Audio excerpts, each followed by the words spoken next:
महाराष्ट्रातील ताज्या आणि महत्त्वपूर्ण बातम्या पाहण्यासाठी आजच आमच्या रॉयल मीडिया न्यूज चॅनलला सबस्क्राइब करा आणि बेल आयकॉन प्रेस करा।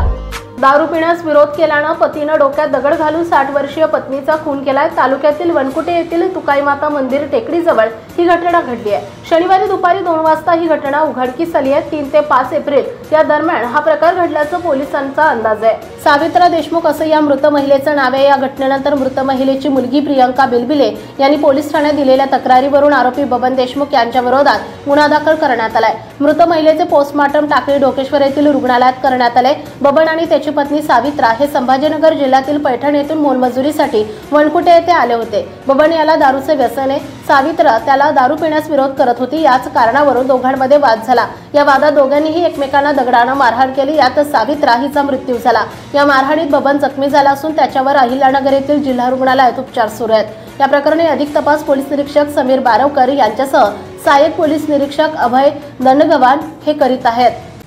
महाराष्ट्रातील ताज्या आणि महत्त्वपूर्ण बातम्या पाहण्यासाठी आजच आमच्या रॉयल मीडिया न्यूज चॅनलला सबस्क्राइब करा आणि बेल आयकॉन प्रेस करा।